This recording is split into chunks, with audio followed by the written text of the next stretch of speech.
Welcome to the Non-Standard Podcast. I'm your host, Manny Lampson. If this is your first time listening or your 50th time listening, this is what to expect on this episode. We dive into the concepts of developing your leadership toolbox. Why do you need this? You need this in any situation to help manage, lead, and control, and ultimately win.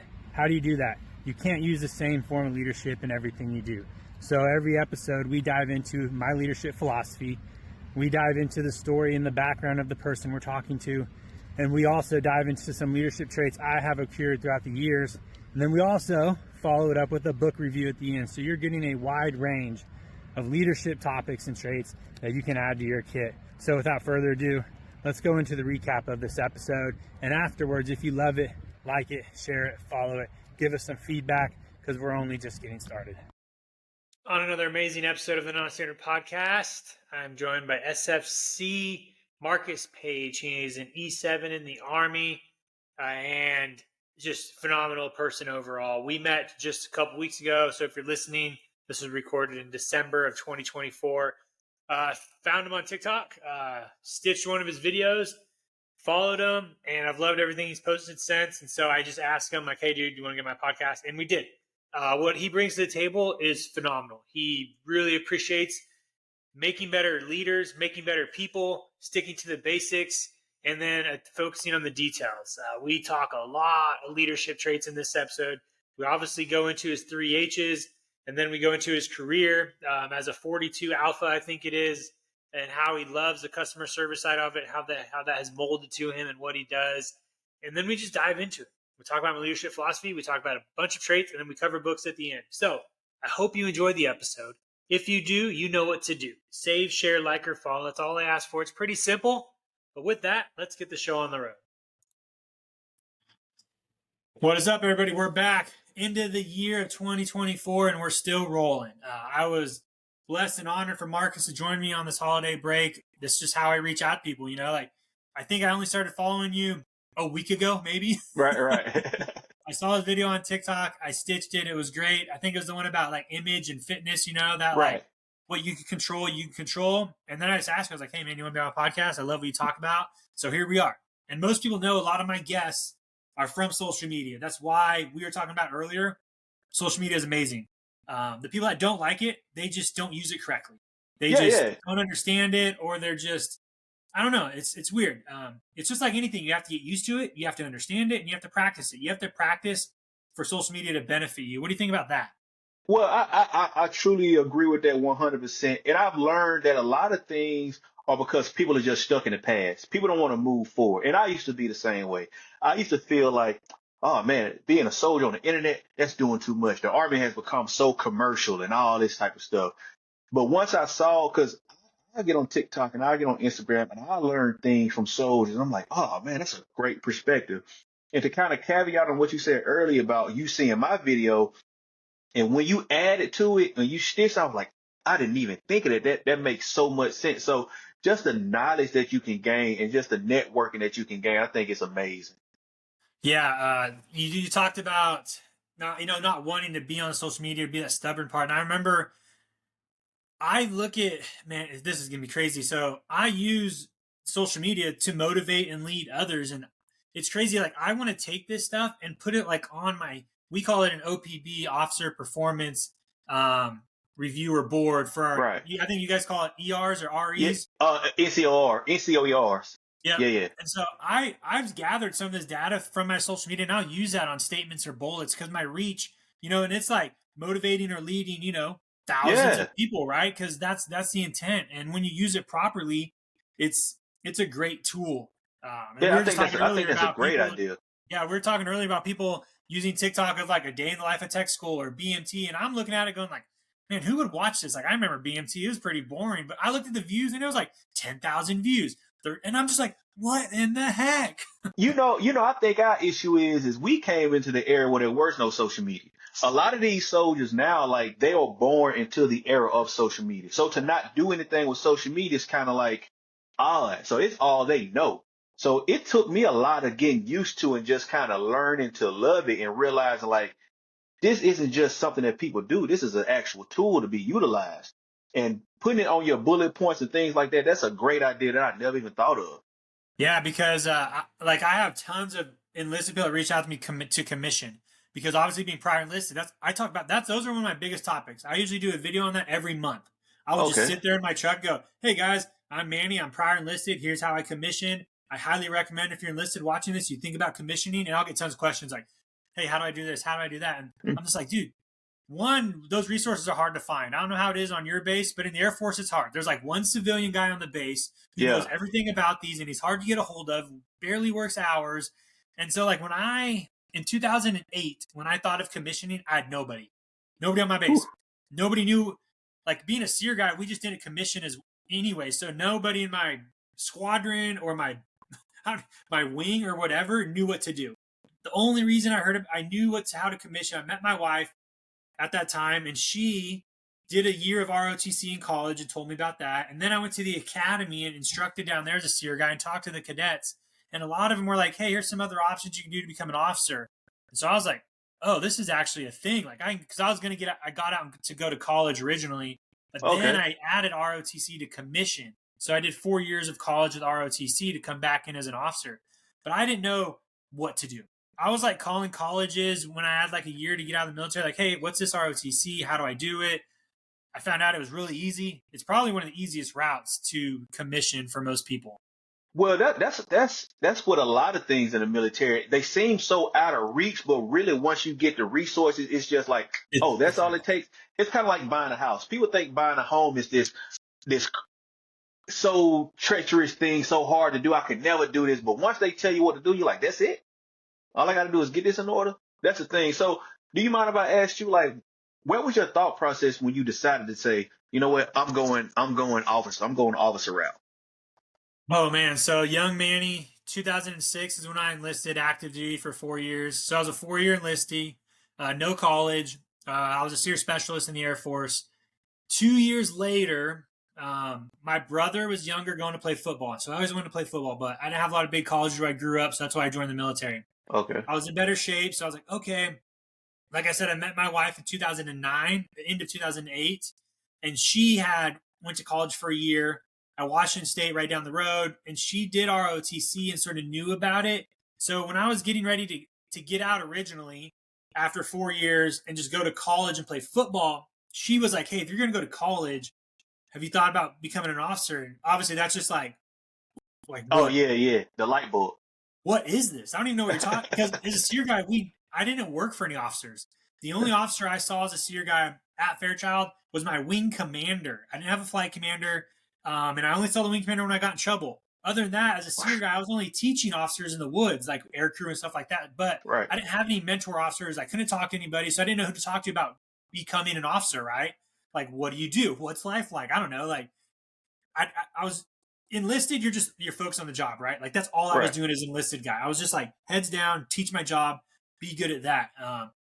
And then I was looking at colleges, like I said in 2008. At the time, we were staying in Washington State, so I was like, well, there were a couple colleges there.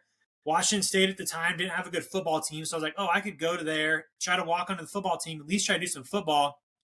And then that's when I looked at the ROTC program. And that's when I was like, I don't even know what it is. So I called there and talked to their cadet commander. And he was a really cool guy. He's like, "Hey, man, all you got to do is enroll in a class. That's all ROTC is. It's a class." And I was like, "Oh, that's not Hmm. bad." And at the time, my wife was a reservist as well at McCord, so on the other side of the state. So she ended up talking to the SEER guy on her base and got me a slot there. So what happened is from 2006 2010, I was active duty enlisted. I separated in March of 2010, got out. In April, I joined the reserves. So I just signed up with the reserves in McCord. I started college that fall in 2010 at Washington State, enrolled in ROTC program, which is one class a semester with the lab and PT. So during college, 2010 to 14, I was a full-time student, a reservist on the side in McCord, working 1 weekend a month, going over there for our drill Hmm. weekends, 2 weeks out of the year.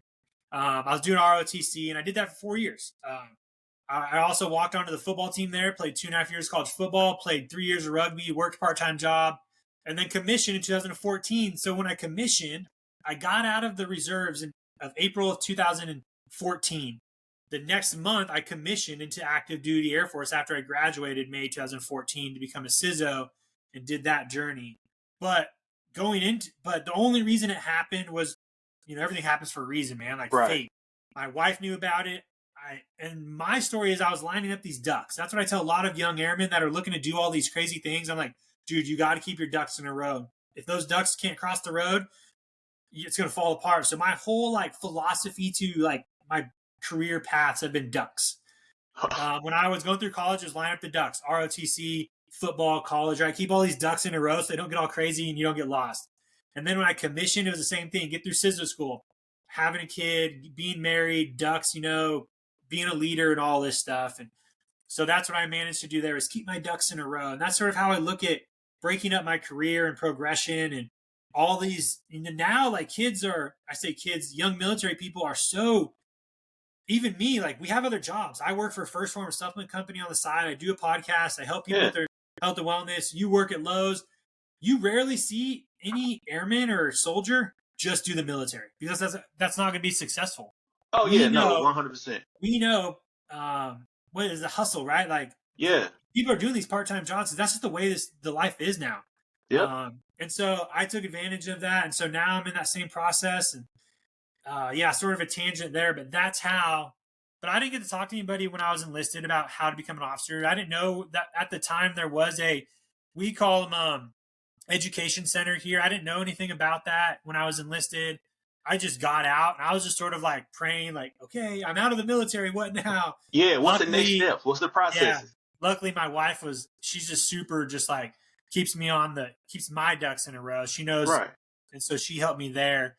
But I was just very simple, just go to college, just go to ROTC, just do the reserves, do these things, and then it'll get going. I didn't dabble too far out. I was just able to control what I can control, right? I talk about that a lot. Yeah, absolutely. I control going to class, which is pretty easy for my degree. I had a random kinesiology. It wasn't random. It was a kinesiology degree to help me in the future. Pretty simple degree. Football and ROTC are pretty similar. They're it's the military. Just show up, do what you got to do, and keep going and moving forward. And so I did that. There are a lot of struggles and ups and downs during, but that's sort of the synopsis in 9 minutes of my career. Yeah, I think that's dope. And now that you can be that officer that people can come to, because the thing that I say about the military, I say the officers who have time and tenure on the enlisted side are the best people that you can go to, because they have a perfect understanding of what balance is. So now you can be that guy that the soldiers can come to and say, hey, how did you do this? What was the process for this, and things like that. I think that's just an amazing sense of relatability for enlisted soldiers and your troops. Yeah, and that's why I like social media, because I can reach not just people at Dias, right, but thousands of other airmen or soldiers that don't have that officer to talk to. I've met so many airmen and enlisted people that they reach out to me, and it's probably because they've never spoken to an officer, or they don't have one there that they feel comfortable they can talk to about commissioning or just health and wellness or something else. That's what I try to bring to the social media, is the officer side, right? There's not a lot of officers per se on TikTok, Yeah, not at all. I haven't seen any other than you. There's a couple mandatory fun in those guys, but their content, I don't see it as much as leadership or guidance. It's content, right? They do a great job of their niche. I am very keen on, dude, I want to be an officer that is leading airmen everywhere. I have so many airmen that have gone through, we call it OTS and things like that. And they'll message me when they go, and they'll message you when they graduate. And hey, man, I graduated. I'm an officer now. I'm like, dude, that is phenomenal. That's how I've been on TikTok for about 3 to 4 years now. So I'm starting to see that return of the airmen and enlisted I talked to earlier become an officer. And I'm just oh my God, that's amazing, And, yeah, that's dope. And so to be there for those people on social media that don't have an officer at their base to talk to or learn from, that's what I try to provide. No, that's absolutely amazing. I dig that. Well, yeah, let's talk about you though, man. The 3 H's. So for those listening and those that have listened before, we always start my show with 3 H's: hometown, heroes, and hardships. And the reason I do this, and we talked about it before, is so you guys listening can get to know who's on the show. Plus I get to know him as well, which is why I like doing it. And then it builds into, when he talks about leadership, where he's coming from. And then those listening can be oh, he likes this leadership because of this, and it connects all the dots. So that being said, floor is yours.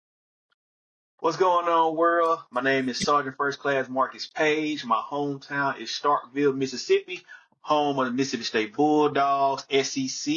So basically, it used to be a small town, a small college town, but as the years went on, it built up and built up. Every time I come home now, I don't even recognize it. So that just shows the kind of fast paced and how fast life moves when you step away from things, right? So not only that, a lot of my heroes come from my hometown, and it's the same generic thing: your family, people that you went through, but people that you've seen growing up and things like that. But military wise, a lot of my heroes are just my previous leadership. A lot of people who try to be my mentors, but me being ignorant, not being too prone to it. And I think back on, I'm like, man, those were dudes that were trying to teach me things, trying to set me up for success and things like that. But I was big headed for so long. I just became E7 1 October. So now I'm like, but I've been doing senior leadership things for so long. Now it's like, damn, the rank come with it. This what it looks like. So now I'm starting to understand what those people were dealing with and what they was going through and stuff like that. And it just kind of made me realize, like, man, those dude was truly my heroes. Like, I had a Sergeant First Class Cleveland on my first duty station when I first went to AGR. I was in upstate New York. Being from Mississippi, I didn't even know it was a upstate New York. So they called me and said, hey, we got a position in New York. Do you want it? I'm thinking like, oh, New York City, absolutely. I'm taking it. So I take it. I'm driving. I'm like, what the hell are all these mountains? I'm seeing snow I've never seen stacked so high. So I went there, and then this guy comes, and he's a black senior leader, and he just kind of taking me under his wings and things like that. Because previously I had a white senior leader, and this isn't to bring race to anything, but I can only kind of speak on my experience. He wasn't really too open to kind of take me in as a new soldier. He was like, "You're in the army, you're supposed to know what it is," and things like that. But so Sergeant First Class Cleveland, he was pretty much introducing me to so much knowledge as to me being a specialist. That's an E4, not knowing anything. So he's definitely one of my heroes. And Master Sergeant Moore, who just turned Master Sergeant, I want to say last year, at 36 years old, I'm like, man, to even think, what I'm saying? Like, I feel like that's so far ahead of the curve. Amazing guy, full of knowledge. That's pretty much it as far as heroes. But hardships is pretty much, and COVID hit my family like it hit so many other people in this world. I lost my mom and my aunt, who were twins, in August of 2020. 3 months later, I lost my brother in November. So dealing with that, it kind of opened my eyes and my heart to kind of see, what do I want to do? That when my resilience had to kick in and was like, this is just life. You know what I'm saying? I couldn't let it take me out. I had to use it as a tool to kind of show people like, you can anything is possible if you just kind of stay focused. And it just kind of made me put my eyes on the prize and things like that. So outside of that, I mean, I've lived a pretty simple career. I lived a pretty simple life. I came in '08 and I was reservist. So from '08 to 2013, I was a reservist, but I deployed to Afghanistan 2011 to 2012. That was my first, outside of your annual trainings and things like that. That was really my first sense of active duty. And I was like, whoa, this is a whole different world. Because as a reservist, you so far removed from those type of things. It's like you only know the people that you drill with and what they do. But you go on this base and you in Kandahar, and you're like, oh man, it's a different ball game. These are people. You somebody will brief you about something on a Monday, they'll be gone by Friday, IEDs and things like that. That kind of opened my eyes to be like, the military is a real thing, and it's these real dangers. And it made me take the training so much serious. And outside of that, man, I'm a 42 Alpha. Personnel admin is what I do. Is the only thing I would ever want to do. And that's pretty much it, as far as I can kind of speak. Yeah, let's talk about some of those leaders you had in the past. So obviously, just like most younger enlisted at the time, we're just we're blind to what they're trying to teach us until Yeah, later on in absolutely. life. When you look back at that and you look at your leadership now, are there any traits that either you saw from my list or whatever that stuck out that they were trying to teach you back then that you've added, to dig a little bit deeper in there? What were some of them that they were doing that you look back on? Absolutely. One of your traits were I forgot the exact phrase that you used, but it's pretty much just paying attention to detail. I have this saying like the small details make up the bigger picture. What is your bigger picture? Okay, break it down, and now you got to pay attention to the small details. Because at one point I had to go through 25-50, which is like the memo regulation and things like that. And I was sending stuff up, and he would kick it back so fast. He was like, pay attention to the small things, like the things that you think don't matter are the things people will define you as. Like, this guy don't know his spacing. This guy don't know how to spell. And that went on to just memos, then to my uniform, then to me being on time, then to me having things done in a timely manner. Like the small details of your career make up the overall picture of things. And I didn't get it at the time. I thought that was just kind of like being on my ass. But now that I've had soldiers and I got to review things that they do, I'm like, if you don't get anything else right, get the details right. Everything else will fall in line. So that's one of the things that they definitely tried to talk to me about. And another thing was pretty much just you need to approach people for assistance once you've already done the work. Don't come to anybody asking for an answer. You have to come to somebody and say, hey Sarge, I was looking through this regulation, I was looking through this, and I just can't seem to find this out. So do you mind helping me? And then you go from there. People want to see that you are willing to do the work. Just don't, because it's going to be days where that person isn't there. And you can't say, well, I got to wait till he come back. So those were the two biggest things that I took in and I kind of like molded to my leadership style moving forward. But yeah, those 2 points definitely stood out. Yeah, I love the attention to details one because I've told a lot of people, and I've realized it in the way I lead and work now. Just doing those little things is going to get you ahead of like 90% of your workplace overall. Absolutely. Like, and people are just like shocked when I tell them, like, dude, if you just show up on time or a little bit early, uh, you are productive, you know, in the little things, you're going to get ahead. And they're like, Yeah. no, it's got to be something else. I'm like, no, it's that simple. Like, it's not hard to get It, ahead of most people.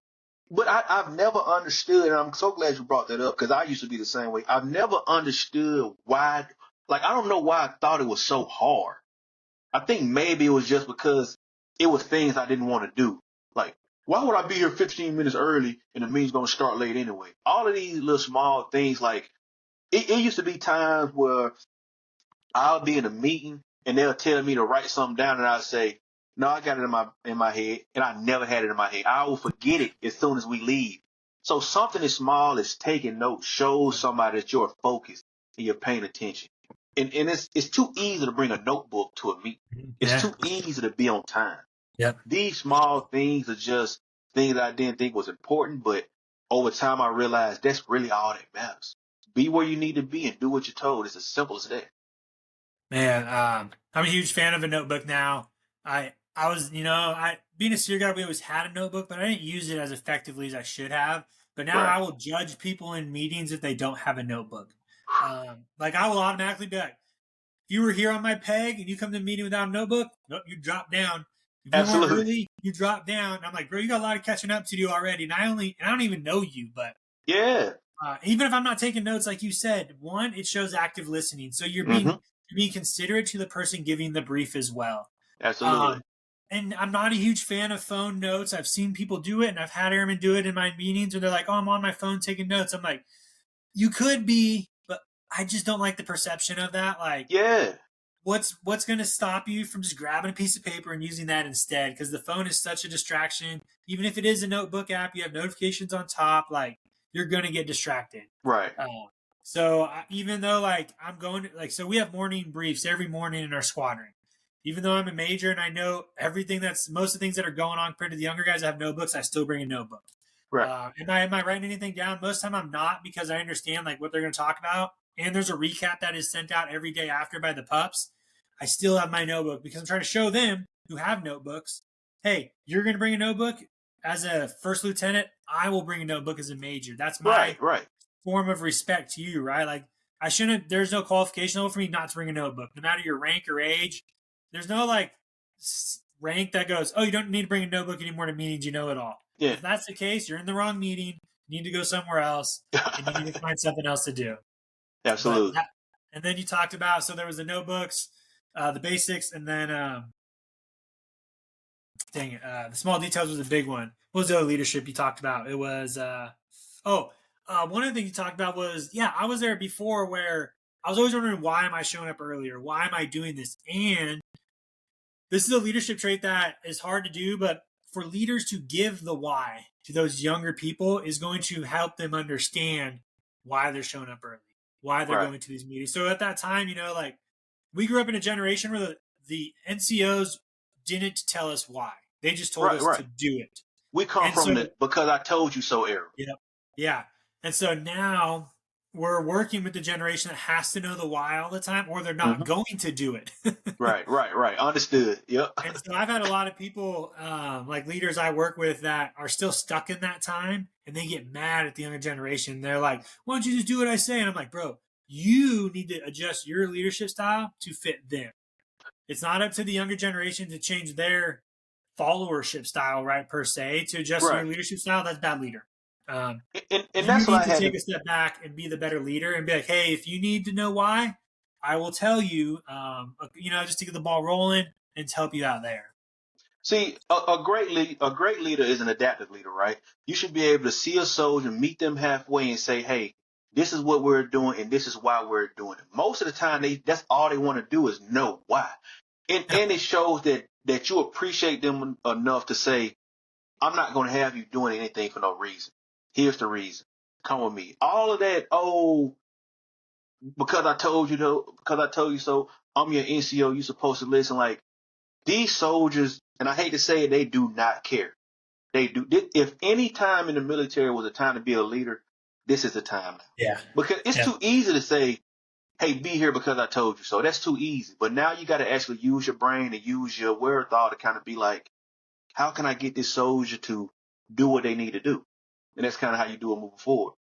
Yeah. And then the other nugget that popped into my head is when you're talking about coming to them with the solution, right? And that's a huge one. I Oh, try to tell a lot of young airmen, like, hey, if you're going to come to me with something, like you said, you either have read most of how to fix it, right?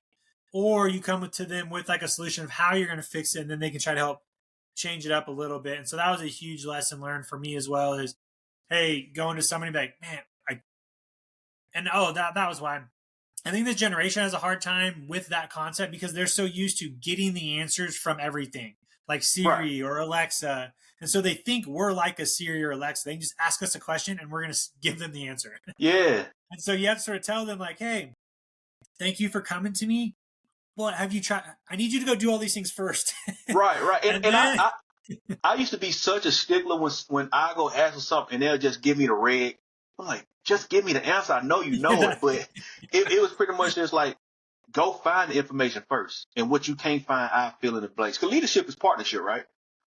And rank is kind of scary. But if I was a specialist and my NCOIC was an E7, I would love to have that collaboration period to kind of be like, this is the one time where we're kind of equal. Like equal is a learning. I mean, learning is an equal process. So to sit down with my NCOIC and have this talk with him, it makes me feel important. And that's what a lot of soldiers want to feel important. But a lot of NCOs and leaders don't want to deal with a soldier who you always have to give answers to. I want to see that you do the work as well. I don't want to be your crutch because I'm not going to always be here. I'm training you to replace me. yeah. And then you also talked about, we're all people, right? So we're all equal there. Rank per Yeah. se is there when in uniform at certain times, but most of the time, rank shouldn't be an issue. Yeah, If it's I were not, to not go at to all. talk to somebody as a human being in the military, I'm going to talk to them as a human being. And that's one of Right. the things I've talked about in a couple of my episodes. I'm like, dude, it's crazy how, like, in the military, if you have like good relationships with somebody, you're like seen as like this per se god of getting to know people. And I'm just like, dude, I'm just Yeah. being a human being. I'm just being normal. Like, why does the military make it so hard for me to get to know you if you're enlisted and I'm an officer? Like, I don't care. Like, we will build a relationship where if the time comes for customs and courtesies and all that, we understand it. But most of the time, that does not take an effect. But I think that comes from a special circumstance, though. So when you're a basic in AIT, your drill sergeants are the big dogs. So when the captain come around, they just put fear in your heart, like the captain's coming, the commander's coming. You got to get Yeah. right. You got to get right. So you go to these new units once you leave, and now the highest ranking is a captain, and it's like they're telling you that guy is the god. You got to stand up straight when he comes around. But then what do you do when the colonel comes around? So you have this fear of rank from the beginning. What happened with me is my first active duty station was a combat support hospital. So it's nothing but colonels walking around. It's so top heavy there. And I got a true understanding that most high ranking people don't want kiss asses. They deal with those throughout their entire career. People feeling like, well, let me be nice to this guy because I can do something for him. But once you realize a lot of higher ranking people can't do anything for you. So you gotta be genuine in your approach and genuine in your communication because the networking is going to be there regardless. But I think like once soldiers start realizing like, talk to me as a human and I'll talk to you as a human, you will get so much farther in life. You brought up another important one. You said people just want to they want to feel important, right? Yeah. So, coming from that, how do you think leaders can make their people feel important? And what are some tips you got for that? Because that's a huge one. There's a saying, right? Praise in public, criticize in private.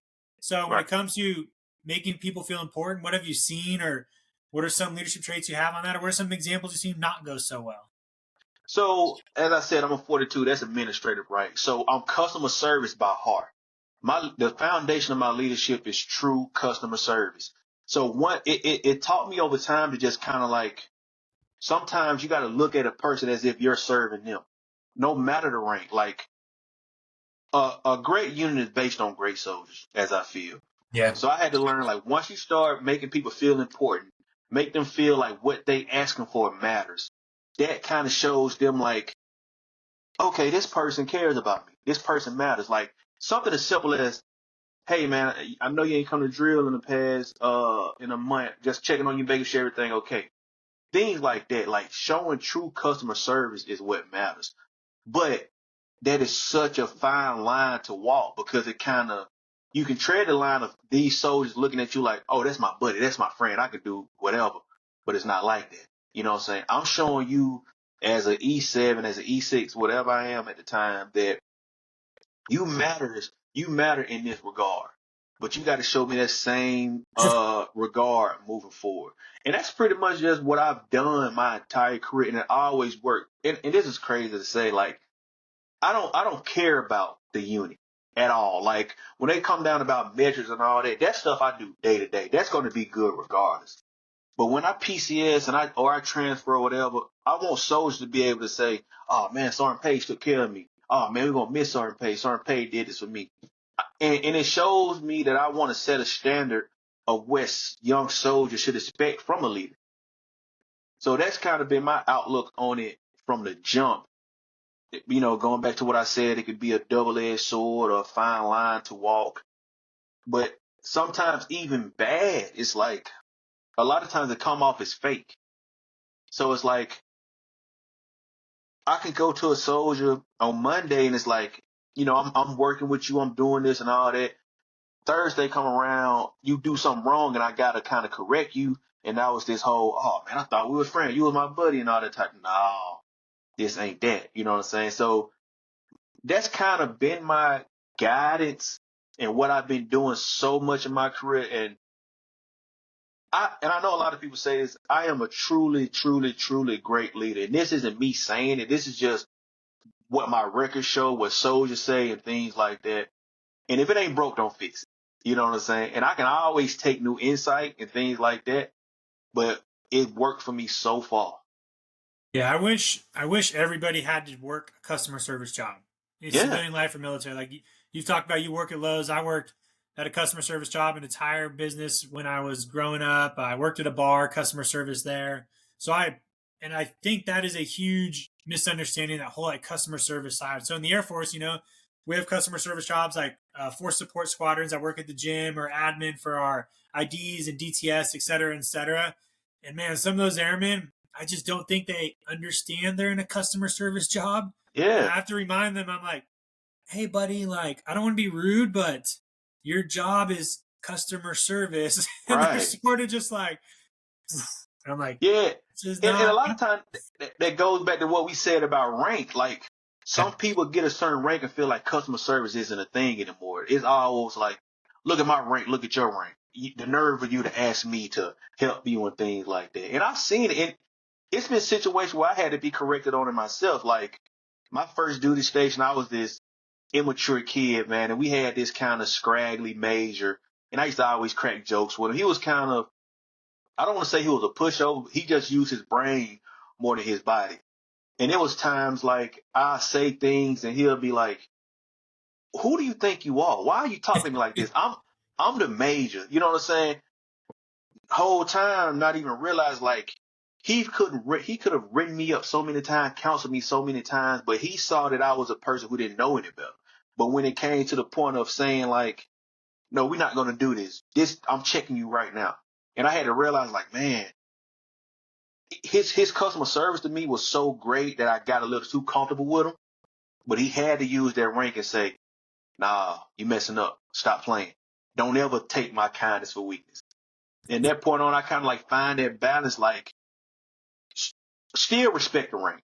Rank Yeah. matters. You know what I'm saying? Like you being a major, they don't give those out. I've seen people retire as captain. Like you achieved that major, so you deserve the respect, the accolades, and everything that people can come bring to you. And I don't ever want a high ranking person to feel like I'm not taking into consideration all the work that they've been through. You know what I'm saying? That's good. Well, cool. Let's man, since I already love that we've already been hitting so many leadership stuff, but let's jump into my leadership philosophy. So for those listening, I have developed a leadership philosophy that I use to mold the way I run my life. Like the way I do anything is based off these four principles. And they're in this order: lead by example in all you do. To be selfless, you have to be selfish. Build relationships based off trust and care. Challenge the road in front of you by getting comfortable being uncomfortable. So out of those four, I always ask people on my show, which one are you comfortable with? And can you give a couple tips? And then which one is tough for you and how would you get better at it? That way people listening can get both sides of it. The one that's tough for me is challenge the road ahead. You know, what you said, challenging the road, because I come from an area where things are what they are for a reason. If it's been working this long, stick to it. But like as my career moved forward, I was like, it's a way that I can tweak this. But all it takes is me just asking the questions. And I'm such a nonchalant person when it comes to like the way things are. And that's always been a struggle for me. But now I'm starting to be like, no, I need to question this to see if we can find a better route for this. And it shows other soldiers beneath me. I don't like to use the word beneath me, like the soldiers that I lead, that, hey, you can do this too, because times will change and you will need to adjust. So that's one of the things that I really would love some new tips on and some advice on. But the one that I kind of, what was those other three again? So lead by example in all you do. To be selfless, you have to be selfish, and build relationships based off trust and care. All of those are great. So to be selfless, you got to be selfish. I 100% abide by those. I think everything is so much bigger than me. Like if a soldier come to me with a problem, that's a big problem. You know what I'm saying? So I will always put myself on the back burner to take care of other soldiers, because I can still handle myself accordingly when I need to. So that's something that I truly lead by. That's one of the things that I feel like that is just a great human trait that carries over into the military world. So yeah, that one right there that's definitely it. Yeah, that's definitely the one. And if I could give any tips for that, it's just to kind of like think, man, what can I say about that? And it's so self-explanatory. Uh, just understand that you are a part of a team. That's true. Like a lot of people don't have team mentality. Like a lot of people that I've worked with, they will go into a S1 section, S2 section, and think like, well, I'm the one that matters. Like, no, you're just a cog in a machine that's making this thing run. And that team mentality is what kind of helps me so much to be selfless, because it's like, yeah, that's pretty much what it is. Learning to be a part of a team and understanding that you are a part of a team. Like Yeah, and somebody else's things matters just as much as you think yours do.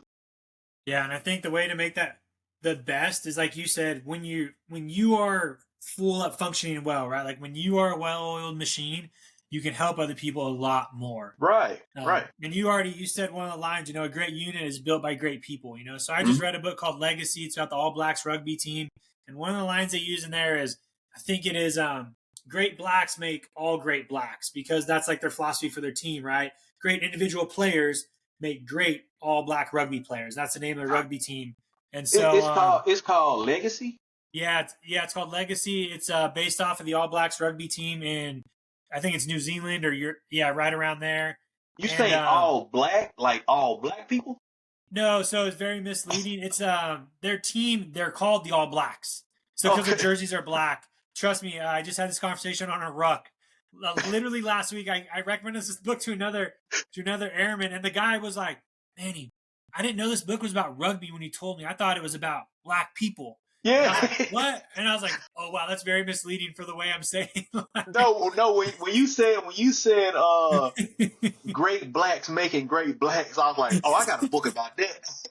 Like, 'cause, do I have it here? I got a book about the original Buffalo Soldier that one of my leaders gave Oh, me okay. at my last unit, and I read it, and it was like it put in so much perspective, like not only being a soldier but being a black soldier and what a lot of soldiers before me had to go through, and it just made me appreciate the standard and kind of like setting a good example, especially with the people before me. So that just kind of you saying that kind of triggered a good memory. No, but yeah, but it's the same philosophy you said. So they work off of, if I'm a great person, my team will be great. If everybody's great, the team will be great. There's no just like, and I love that concept too. That's why I try to teach so many airmen, dude, get good at yourself. Go work on your health and fitness. Go work on reading 10 pages a day. Because if you can just come to my office really, really good on your side, you're going to excel a lot better and make this team better. I don't Yeah. want, per se, crappy people coming into my team and trying to make my team better, because it's not going to help. Like, Well, you could be the best person technician wise at your job, but if you're personally not good with yourself, it doesn't balance out like that. but those small things that people think don't matter, like those are the things that separate you from 80% of the other Oh, people in your troops. Like, cause nobody is doing that. yeah. Like, Everybody's it's doing the job. So if you're good at the job, you're not getting that much ahead. yeah. I don't know if it was you or somebody else that I saw, but they made a great point. It was like it's two soldiers that come to your unit. It's soldiers who comply, and it's soldiers who But yeah, that wasn't me. yeah, it was something else like soldiers who comply, who just come to work, do the job, and whatever else. And it's soldiers who I forgot the C word that she used, but it was pretty much the ones that go above and beyond, the ones who take the time to kind of like make sure things are right. Yeah. Because there's so many people who just come and do the job. That's all people do. So if you could just come in a effort is the one free thing that we all have that can take us so far. If you can just apply effort in everything you do, it will put you 10 years ahead of everybody else. And not to say life is a competition, but it's just you always want to be ahead. I feel, you know, Man, and that's why I think the military is the worst business ever, because we do not focus on promoting people based off of like their qualities, right? yeah, Like, oh, and absolutely not. one of the things you talked about is if you just came in, and that's all the military teaches us, right? Is to do a job, honestly. Yeah, Like, and so many people can get ahead by being average and still make the rank. It just shows everybody else around them like that's all I have to do. yeah, They don't. it's such a horrible domino effect. Yeah, it's crazy. And so that's why when I started doing all this extra stuff, extra I say, in the eyes of everybody else, right? But really, it's just stuff to make me a better person. Yeah, Everybody's like, Manny, why are you, like, why'd you quit drinking? Why do you run so much now? Why do you read? I'm like, yo, all of this is to make this, our squadron, better. If everybody just did a little bit of that, we would be so much better, you guys. Like, and and so and I'm it's in like this news. Yeah. I'm sorry, I don't mean to cut you off before I lose this topic. And it would be crazy for you to be overweight, out of regs, all this type of stuff, and still have the nerve to try to tell another soldier what to do. It's like, why would I listen to you? But if you look the part you can tell soldiers like, look, this is what works for me. I'm a major. This is what I've done to get to this point. Like when you can look like the information that you're given, that just makes it all the better. And I've made plenty of videos on this as well. So now, so like I made a video a little bit ago. I'm going on year 4 of getting 100% on the Air Force PT test, which in some eyes isn't difficult, but our cardio section is pretty hard. Yeah. But anyways, you brought up a great topic. Is 4 years ago when I was Captain Manny or even enlisted, I was telling my soldiers like, "Hey, go get 100 on PT test," but I wasn't. Yeah. Yeah. At the time, I didn't think much about it. Once I got my first 100% of my PT test when I was 35, it was like a light went off in my mind, and I was like, dang, before this, I was telling people to go get 100, and I wasn't getting 100. What a dirtbag, man. Like, that's horrible. So now I tell people this. I go, when they even bring it, and a lot of people on base know, like, man, watch out when you bring up PT around Manny, because he's going to put you in your shell if you're not on your A game. So I'll see airmen getting ready to take the test or people in my squadron, and I'll be like, hey, go get 100 on your PT test. And they'll just like chuckle, and I'll be like, go get a damn 100. If I can do it now I can do it. You can go do it. And so I have that book, right? That like I say pedestal to talk to and be like, look, I know how hard it is. That's why I can say it. And I know it's doable and achievable. That's why I want you to go do it. Because a lot of people don't realize when you put in that effort, it's going to make you better in other places. Yeah, it's absolutely. It's going to make you a better coworker, going to make you a better friend, make you a better husband, make you a better spouse, whatever. And you may not think that these are all connected, but they are. Everything you do is connected, like reading, not drinking, all these things that are, I guess, frowned upon in the military. But it's crazy. I think it's kind of like when people say the way you do one thing is the way you do all things. My favorite line, dude. I didn't even have to bring it up. When I don't have to bring that line up, dude, that line is hard. It's a hard line for people to swallow. I even have a hard time swallowing it because I will look around my house or my office and go, dang, it's dirty over there. Or let me go pick up this garbage. Or let me go do these dishes. And some people, I would have considered that with somebody being OCD. But now that's me. And the reason it is because the way I do one thing is the way I do everything. If I'm going to work hard on my PT, I'm going to work hard on being a better husband. I'm going to work hard. My office is clean. My email inbox is not filled. There's no new emails. And so to a lot of people, that's probably like too much, right? That's like, right. Oh, you're doing too much, Manny. Like, you just need to do your job. Bro, go tell yourself this one question. If you think you're doing good in your workplace, the way you do one thing is the way you do everything. Do you wash your hands? Do you clean up around the sink when you go to a public bathroom? Right. Do you pick up garbage? Like, when I go to public restrooms or restaurants and I see garbage on the floor, I'll pick it up, Like, in my squadron, we have a pulley paper towel thing. And every time you pull it, these two ends rip off and fall to the ground. It's like these old school, like, paper towel things. And around that garbage, there's like 10 of them. Because people don't pick them up. Every time I go into that bathroom, I have to pick them up. But I've noticed the weeks I'm at work, I'll start Monday picking them up. Throughout the week, it's not as dirty because I think other people see when there's none on the ground, they don't want to leave a mess. So they don't leave a mess. But I notice sometimes if I fly and I miss a day at work or I'm on leave and I come back and there's 10 or 15 of these little pieces of paper on the ground, the reason they start to accumulate is because someone will let one fall. Then someone will come in. And when theirs fall, they'll go, oh, there's already some on the ground. I don't need to pick it up. So the bystander effect. They just wait for somebody else to either pick it up or, it's already there. I'm not doing it. I'll sweep the halls, I'll clean our snack room and I'll have a lieutenant come in and, hey, sir, I got it. I'm like, cool. But I want you to do this all the time, though. That's why I hate when people are like, let's have a GI party on Friday. Oh, my God, it blows my mind. I'm like, no, just freaking clean up your desk small times throughout the week. And you can save that time on Friday where nobody's going to see your office on the weekend. Or let's have a GI party on Monday so the rest of the week is clean. When I was growing up, my mom had to teach me that through cleaning. So I'd be like, on a Saturday, I'm like, Mom, I'm going to clean up on Saturday. I'm going to get it done on Saturday. She was like, why take away from your Saturday when you can just straighten up each day? Yeah. You know what I'm saying? Like something as small as waking up and fixing and making your bed. That's the first accomplishment of the day. That's the one thing you can be like, man, I did something. And it just sets the pace. Like it's too easy to take your bowl back in the kitchen. And once I started doing it, I started realizing like, man, these little small things just give me so much more time. Oh, yeah. It's insane. Yeah. Oh, man, that was amazing. Yes. So just to recap, everybody, the way you do one thing is the way you do everything. Mm-hmm. Small wins are so important when it comes to goal setting. Like you talk about it, just make your bed. Like I didn't believe it my first like 15 years in the military until I heard it from somebody else that's not in the military. And I was like, so I started doing it. Now my wife and I do, every morning. Our kids, like we have to remind them, but it's just those small things add up Yeah. phenomenally, and they save a lot of time in the long run, which people don't see. They don't see that time down the road. Mm-hmm.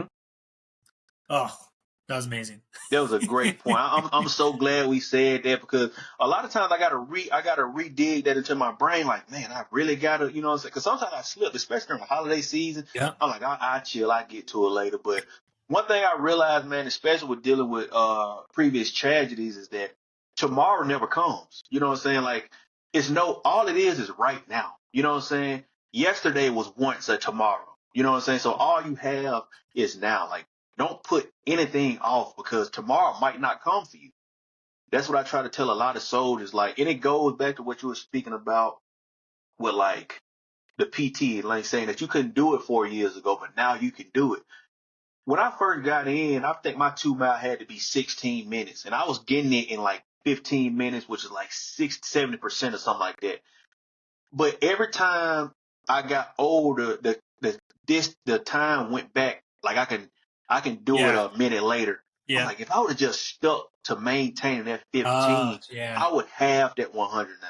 So I tell soldiers, like, try to build your standard right now. Stop allowing your age and your time to make you slack off. Like, always do the best that you can do. I hate doing a PT test and everybody's like, well, I'm just gonna do the bare minimum. I'm just gonna get Man. it over with. No, don't do the bare minimum, because you will always do the bare minimum. Like, so much of my career, I've been doing the bare minimum when it came to the PT. Now it's like, damn, when I saw like the last PT test I took, I saw like how far I can get. I'm like, oh, I'm maxing this out soon. So now we got the 600 scale. So now I Yep. try to run every day, do what I can. It's like, and I want to be able to tell soldiers, like, if I can do it, you for sure can do it. You know what I'm saying? Especially these soldiers being younger than me. Yeah. Yeah. Yeah. Man, and that's why it's hard right now where I'm at in my career, because the past 4 years of my transformation has been very extreme. I lost like 45 pounds. I did all this stuff, and I'm in this pickle where that's all what people see now is like this new me. Yeah. And so I always have to remind people, like, hey man, so I'll do like a story every now and then or a TikTok that shows like I say the old Manny, right? Like, hey guys, I wasn't always like this. I wasn't always like Yeah. talking leadership or running all these miles or doing all this. I had to fail, right? I had to be Yeah. average to become great, right? And that's how life is. And every time I do that, one, it humbles me because it lets me know, like, dude, if I slack off, I'm gonna go right back. And I Yeah. don't want that to happen. But I need people to know, like, it's possible. Like, it's possible to be like the gray man in the military, right? Like, that's where I was in my career for a long time. I was the gray man. I was just this guy in the middle, Yeah. not horrible, but not amazing to where I was spending all the time in the office, but I was just enough. Like, I was the fun guy, hung Yeah. out, I worked out, I exercised, but I wasn't great in everything, but I wasn't bad in everything, and I was just getting by. You was right in the middle. Yeah. That middle. Yep. It's just the way the military wants a lot of people, right? They just want Yeah. people just to do the average and get by. Mm-hmm. But once I started really working for First Form is where I really found out, like, I need to start doing more. I need to start leading by example. And that's why leading by example is like my number one thing. Right. If I can do it, or if I can show it, like, like most people are going to do what they see. Like, that's Yeah, being a absolutely. father, like, that's huge, man. Like, my kids do what they see. I can tell my kids to make their bed in the morning, but if they walk by my door, my bed is not made, they're not going to make their bed. Right. Exactly. um, Exactly. and I'm so, learning that now with my daughter. Like, she does what we do. So if I can just do great things, do small things, and let her see it, like, I would never have to use words with her. Like, yeah. my action would tell her everything that she needs to do. Oh man, that's so cool. You did have those three traits you talked about. What They did I were, say? Because I did forget. yeah, know the basics. A strong leader makes time for the details, which we've already hit details. We know the Right. basics, but you talk about lead from the rear. Explain that one a little bit, and then I'll touch it as well. So when I think of lead from the rear, it's pretty much to say, lead you to take my job. So I'm pushing you to be in the position that I am right now. Like, sometimes you got to be able to see, like, me. I have an E5 in my ranks right now. I allow him I push him to the meetings. I push him to be the face of the section because when I leave, it will be him. So I've done my due diligence. I've done my duty. I've done enough to the point where it's like, I got to train you from the shadows. Like you are my Yeah. protege. So I need to train you to the point where you represent me as well as this section. And that's all that pretty much is. Yeah, that's hard though. I think it's Yeah. hard for leaders to let other people lead, right? Because what if they fail? Now you're in trouble, right? Because your boss is going to be like, "Hey, why did you send so and so in there when this is that's tough." Yeah. Yeah. Absolutely. So talk about But that. but Like what was it like when you started doing it, or like how did you build so this? when I first started doing it, I was kind of pushing him to the forefront, and lucky enough, he's a great soldier already. Yeah, So yeah, it didn't take a lot for him to do it. It's just the communication piece is so hard because like in kindergarten, they'll tell you by the time you say something to one person, it's a whole different story by the time it gets to the end of the line. So we'll have these meetings and I'm explaining to him like, well, you go in and you do this and you say this. But once you get into that office or that meeting room and it's all these different types of rank, it's hard for certain people to kind of vocalize what I already said. So as far as that concerned, that's probably like the biggest thing. So I can speak from my experience as to when I was being the one pushed to be the yeah. face of the section. Like I thought it was the hardest thing in the world to do, because it's like I'm not supposed to do this. This ain't my job. This all you. Yeah. But he was only just setting me up for what was to come. Like, and once he gave me the why, he made me realize that I'm not doing this for no reason. And like you said, it is hard for a leader to kind of fall back and allow another person to fail. But if you're not failing, what are you doing? Everything isn't going to be a straight line. You know what I'm saying? Failure is the greatest teacher, I feel. If you can allow your soldiers to fail and take the heat, that's all that matters. Cause like I would never send a soldier to do anything that I can't take the heat for. But a lot of leaders don't live that way. A lot of leaders don't want to do that. A lot of leaders want to feel like you need to make me look good when you can. So if I send a soldier to go do something and they mess up a brief and a leader come to me, commander, whatever, why did you send him and embarrass him in front of a so and so? Because I rather him be embarrassed when I can control it, as opposed to me being gone and y'all just have him doing stuff and now he feel like nobody has his back. Setting a soldier up for failure is such a it's traumatizing. You know what I'm saying? When you feel like nobody has your back and they just sit you to the wolves. I've dealt with that so many times in my career. But once I found that good leader that kind of allowed me to fail and cushion the blow, oh man, it was smooth sailing from there. Yeah, absolutely. That was good because you talked about you started doing it because somebody else did it with you, which is Right. huge, right? It's like this culture thing that you're continuing to do. And then you hit it, right? I also like how you said you told them why you were doing it. Yeah. There's a lot of people that probably see that, and the leader is probably nervous to send them because they don't know where they're going with it, but the leader hasn't told them why. They haven't Yeah. opened up to him, be like, hey, man, I'm going to put you in these situations because when I leave, I need you to be there. Then both people are sort of like, like they're calm, a Yeah. little bit calmer, like, okay, you know why I'm doing it. I know why you're doing it. Now we can do it together. But I think to speak on the hard part about that, I don't know if this is just a man thing. A lot of times we feel like it's so hard for us to delegate because we feel like our hands are already so much into it. They're like, well, let me just go ahead and do it. I'll get Yeah. on the next thing. But then the next thing comes and you're working on that.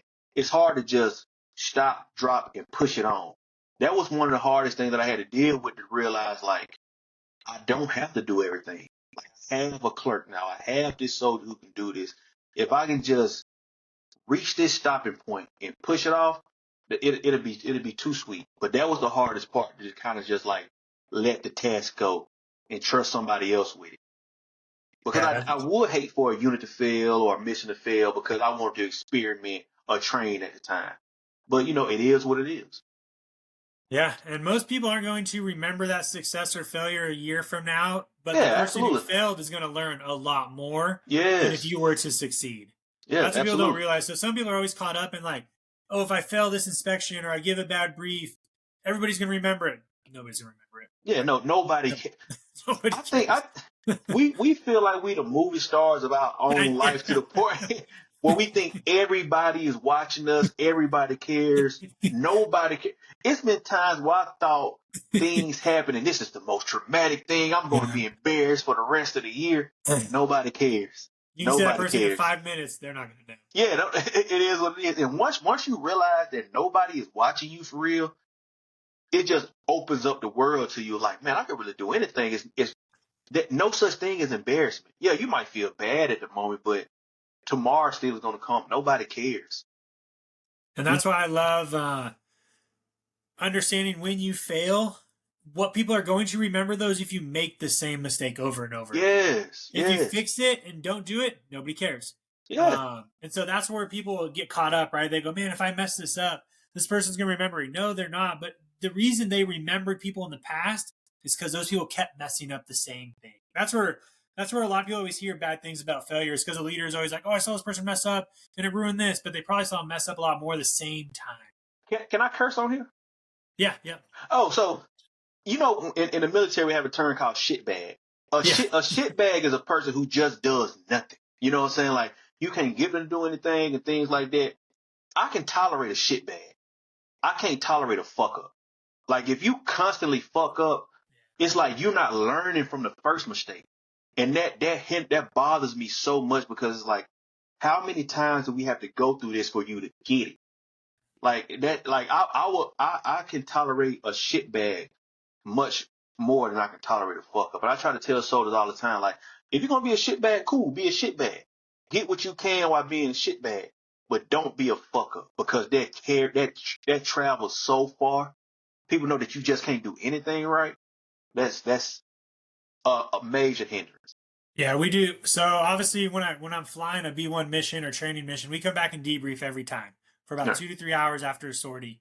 And what we debrief in there is all the mistakes we made. And the reason we do that after every sortie is so they don't continue to pile on. And so Right. we always get mad, right, when somebody does the same mistake over and over and over in these missions because we know they're not learning.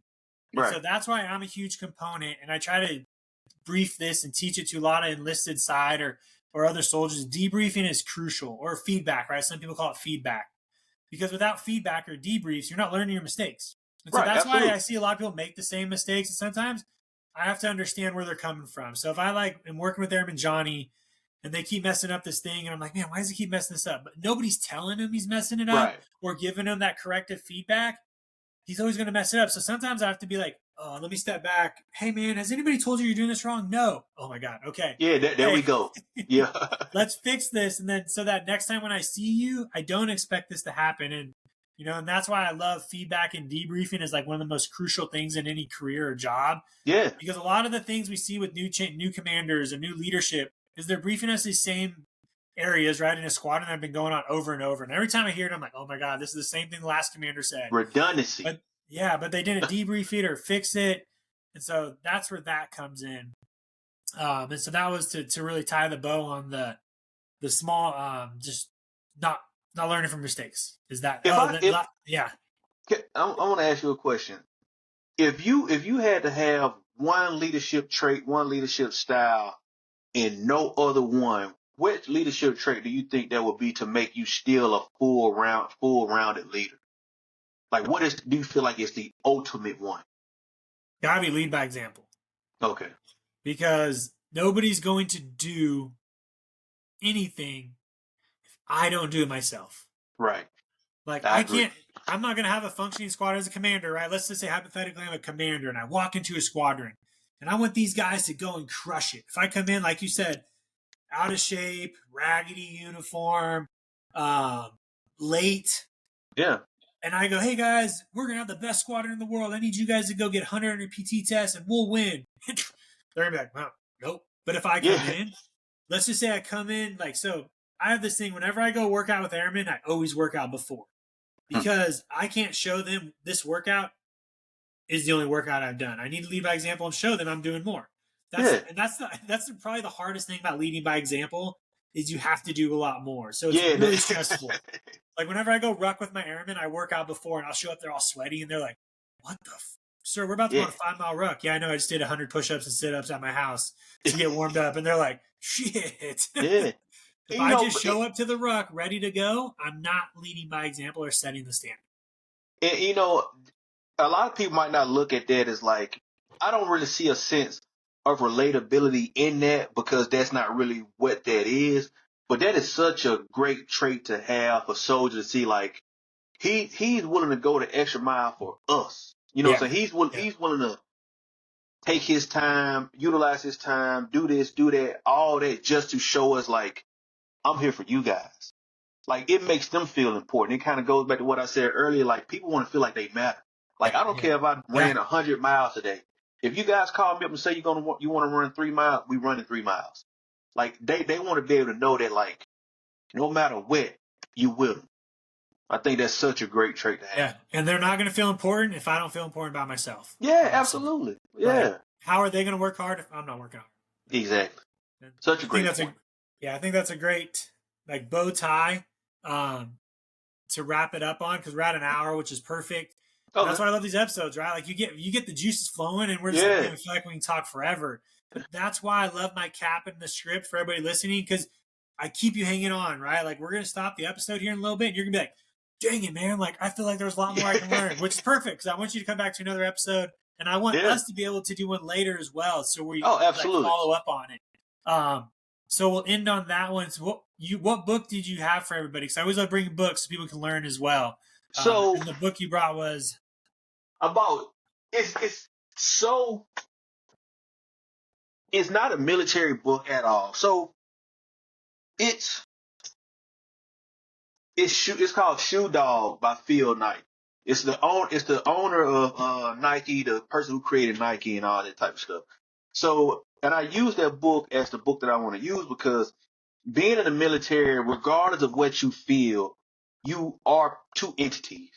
You're a soldier and you're a civilian. So your military, you want to have your strategic mind and things like that. But on the civilian side, you still want to have that level of creativity, that level of hustle, that level of kind of utilizing your environment to build things, whether it be visually, mentally, spiritually, things like that. And I think this book is a great book as far as like how to be creative, how to work as a team, setbacks, how to maneuver through setbacks and things like that. Like Nike is the biggest brand on earth, only second to the Army.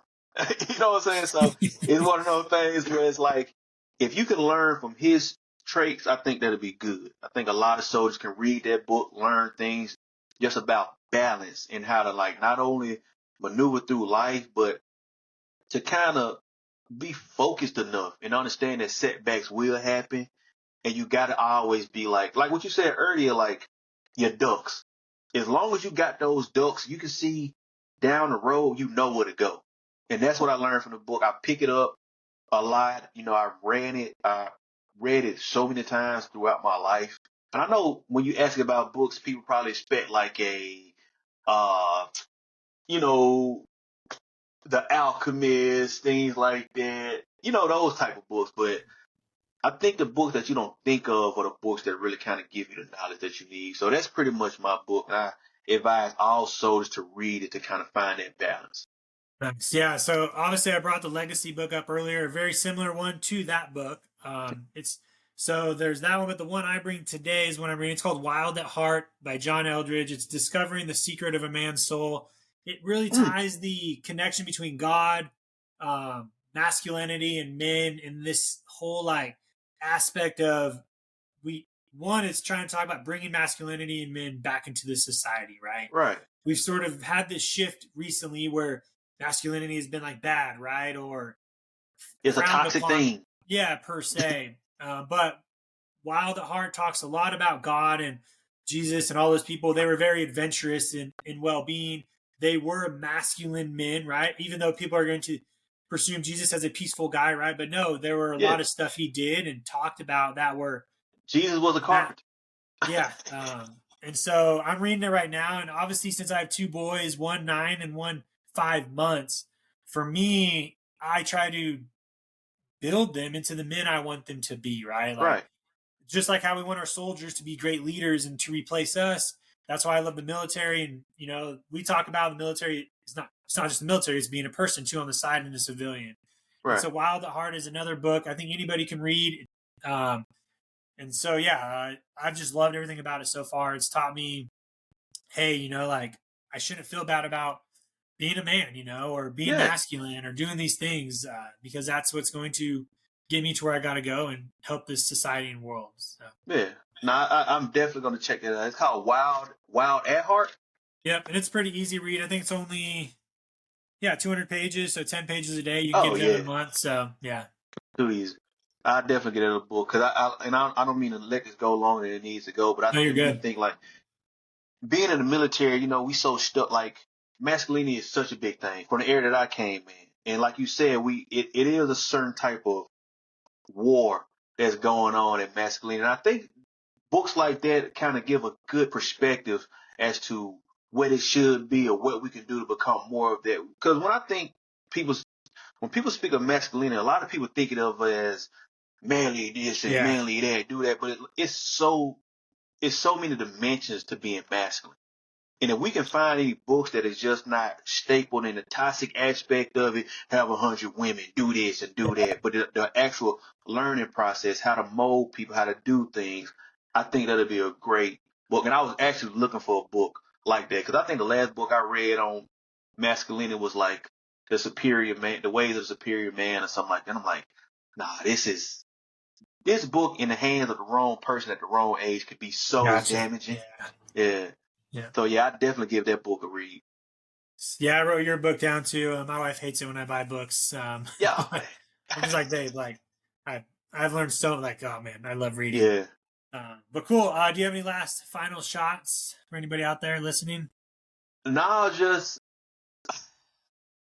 I appreciate y'all for taking the time to listen to me. It's definitely an honor for you to reach out to me and we can have this. I learned so much from you and just you open up my mind to like certain perspectives of things like that. And if I can give one message out to the world, it's just be more human. You are not your role. You are not your position. You are a human. Be that and treat others as that. And the world will become a better place. And that's pretty much all I have. Well, I appreciate it, sir. I'll leave your info in the show notes as well. I'll get those for you after. But yeah, hang on for a little bit and then we'll wrap it up.